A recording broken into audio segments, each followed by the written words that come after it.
Once upon a time, over 100 years ago, there sat an amazing mansion house by the side of a lazy river. Over the years, owners came and went, and finally, one day, it was abandoned. Left to nature to decay, over time, it became twisted with vines, like the hair that hung from Rapunzel's tower. 3 years ago, we visited this lost mansion, and it has stuck in the back of our minds ever since. This exquisite place is rarely mentioned or visited. Since our video, many of you have asked us to make fixes to it, and we did. However, this alone was not enough for us. The mansion and tower, entwined by vines, has shrouded its secrets well. On our first trip, it left us with very few answers as to who built it, who lived there, or its past. We are excited to have returned and are now able to share with you what we have discovered after digging deep into its history, its family genealogy, and old maps to untangle the mystery that surrounds this wondrous abandoned place. Today, we begin the journey by heading to the outskirts of the lands that once were part of the mansion, and some buildings that served to house some of the working staff. In our previous trip, we skipped over them. The buildings located here, on this map, existed in the 1850s, somewhat to the north of the mansion, but this later map shows that they were built upon, expanding to their current size by the end of that century. Grumpy bird.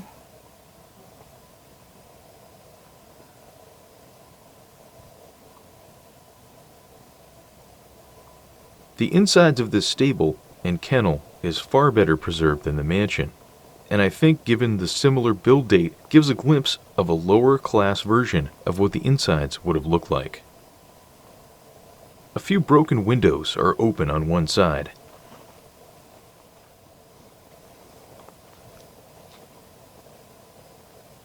We decide to head through the rusted, ornate wrought iron gates instead.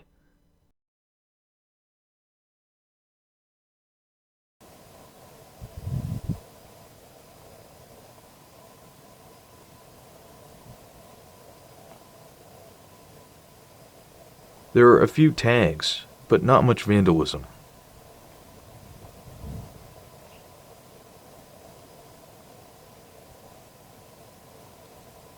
This roof is caved in during the past 2 years since our last visit. It seems to be a newer addition, and to be part of what joins two earlier buildings together in a range.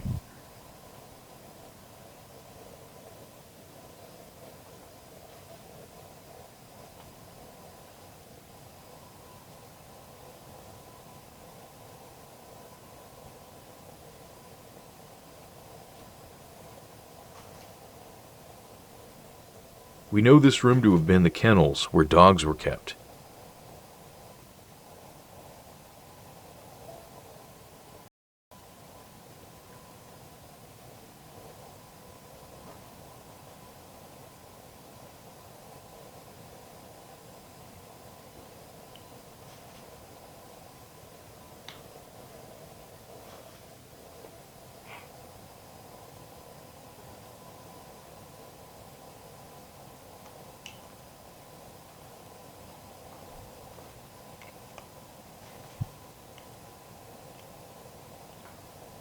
The tiles and woodwork are still here from 100 years ago, almost intact.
Yeah.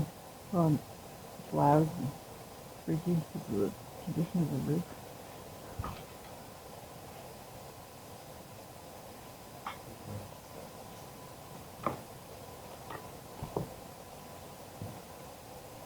A room we still haven't figured out after 2 visits greets us.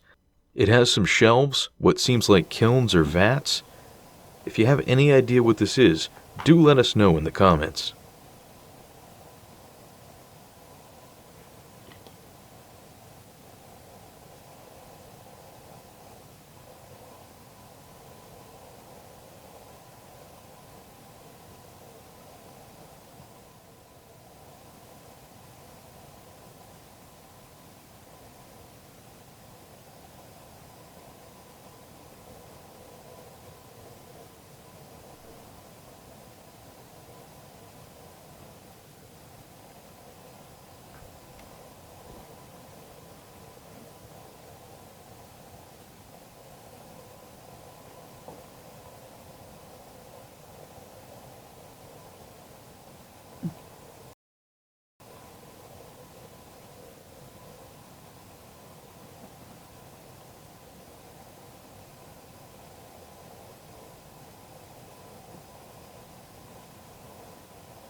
What seems to be a kitchen, blocked with destroyed shelving, is past the first entrance. The connecting hallway beyond is also blocked by a large hole.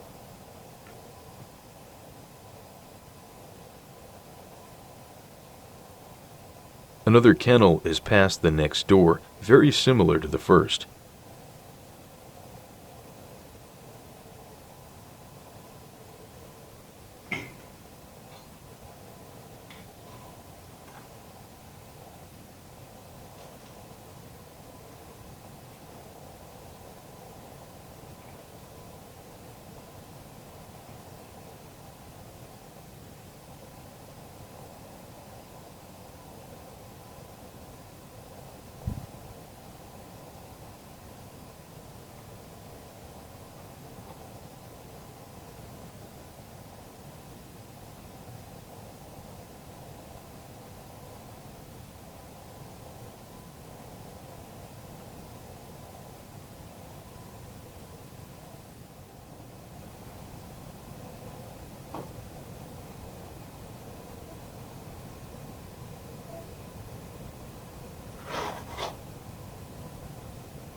Up a ramp, the front door is smashed in.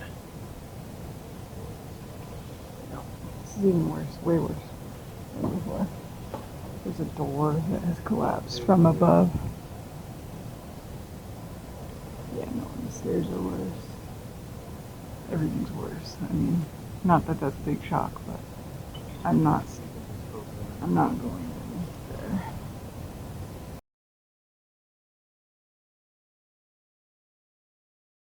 Sorry.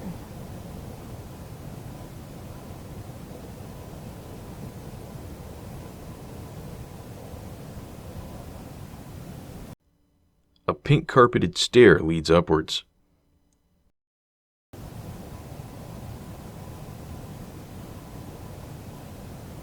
Pink painted walls and pink flowered wallpaper is throughout.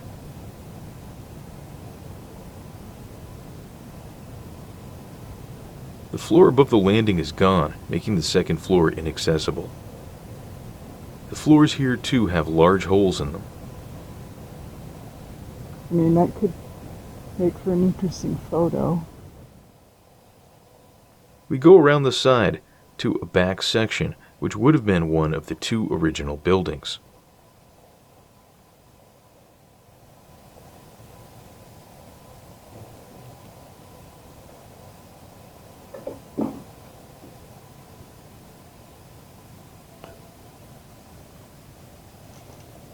And then a surprising find. June 1968, the day silence fell upon this house. This is the best evidence that we have found pinpointing a date for the last occupation of the estate. This is the kind of thing you can only hope for.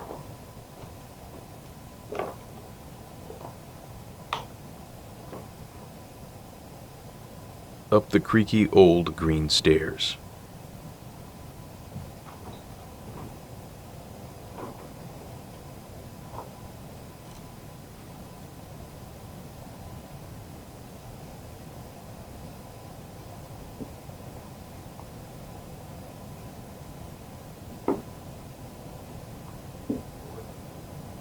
No, they look terrible. The room above was a hayloft and still has old pieces of hay on the floor.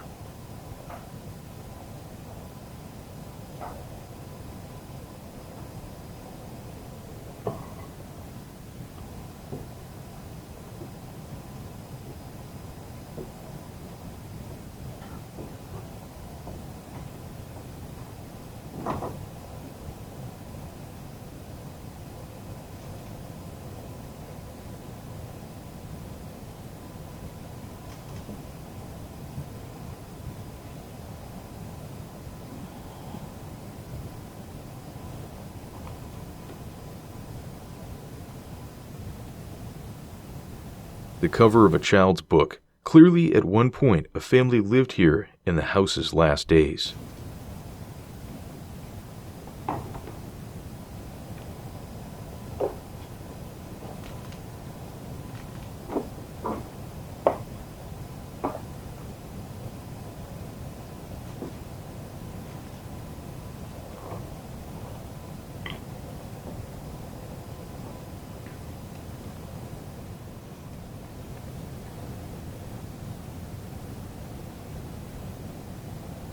We leave this place having gathered one more piece of the puzzle of Rapunzel's lost mansion and its forgotten story. Join us next time as we head inside the mansion, discover its lost story, and explore this amazing place from above. Subscribe and explore with us today.